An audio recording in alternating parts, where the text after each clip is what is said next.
Lorsque les Chinois mettent le pied sur l'île, au XVIIe siècle, c'est leur culture, coutumes et religion qu'ils apportent avec eux. Le taoïsme en fait partie et ce n'est qu'après l'occupation japonaise qu'il a véritablement pu se développer sur le territoire. Le taoïsme est avant toute chose une philosophie de vie dans laquelle on considère que tout doit être en harmonie avec le Dao, en français, la voie, un principe qui serait à l'origine de toute chose. Ce courant de pensée repose entre autres sur les textes de Lao Tzu, un sage chinois qui a été divinisé par l'empereur après sa mort, comme d'ailleurs de nombreuses autres personnalités historiques chinoises marquantes. Bien que nombreux, seuls quelques-uns de ces dieux occupent une place importante dans le cœur des Taïwanais. Parmi eux, Guan Yu, souvent représenté le visage rouge avec une longue barbe noire, était un général connu pour ses incroyables actes de guerre. Mais c'est avant tout pour sa loyauté sans nom qu'il est vénéré. Une autre divinité très connue à Taïwan répond au nom de Mazu. Elle guidait les pêcheurs perdus en mer. Fervente bouddhiste, elle est dotée de dons qui lui permettent de voir le futur et de visiter des endroits sous forme d'esprit. Prête à se sacrifier pour sa famille, son nom signifie mère. Et au vu des légendes à son sujet, il semble clair que les habitants de l'île l'aient naturellement adoptée comme telle.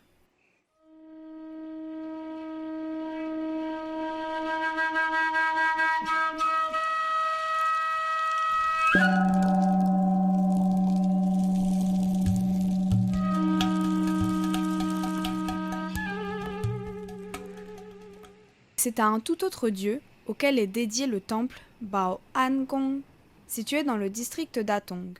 Bao Shangdadi est un docteur connu pour avoir été l'auteur de nombreux miracles médicaux. Il a par exemple délivré un tigre de douleurs à la gorge. Médecins et praticiens viennent donc dans ce temple pour demander aux dieux de l'aide pour guérir leurs patients. Le bâtiment arbore plusieurs éléments que l'on trouve également dans les temples bouddhistes. Les 3 portes, protégées par 2 lions, le tambour et la cloche, le bye-bye et l'encens. Mis à part cela, les nombreux ornements recouvrant les portes, le toit ou même les murs sont propres au taoïsme. Par exemple, dès l'entrée à droite, un dragon rassurant accompagne les visiteurs à entrer, tandis qu'à la porte opposée se trouve un tigre effrayant qui les chassera du temple. Une fois les portes passées, c'est un flot de couleurs et de motifs tout droit venus des coutumes chinoises qui se déversent sur les lieux.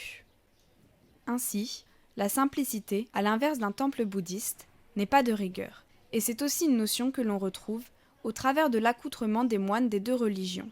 Alors que les moines bouddhistes portent le crâne rasé et une sobre robe de couleur unie, les moines taoïstes, eux, portent de magnifiques coiffes et robes riches en couleurs.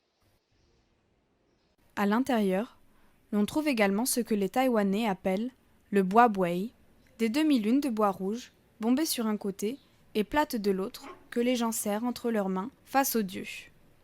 Après s'être présentés et avoir fait une requête aux dieux, ils les lancent sur le sol. La position dans laquelle tombent les morceaux de bois indique quelle est la réponse des dieux aux fidèles. Si les 2 croissants tombent sur des côtés différents, l'un bombé, l'autre plat, les dieux donnent suite à la requête. Si les 2 croissants sont bombés, la requête est refusée. Et inversement, s'ils sont plats, la requête doit être reformulée. Lorsque la requête est acceptée, le fidèle peut alors piocher une mince tige en bois sur lequel figure un numéro, référant à un poème qui lui annoncera ses conditions de vie dans les jours à venir. Bouddhisme et taoïsme sont donc des religions différentes, mais cela n'empêche pas que de nombreux fidèles pratiquent les 2 à la fois. Ce qui est plus curieux néanmoins, c'est qu'une personne de religion chrétienne puisse aller prier au temple taoïste sans aucune culpabilité. Ainsi, non seulement la liberté de culte est une notion importante dans la société taïwanaise, mais il est également à noter que le taoïsme tient une place spéciale.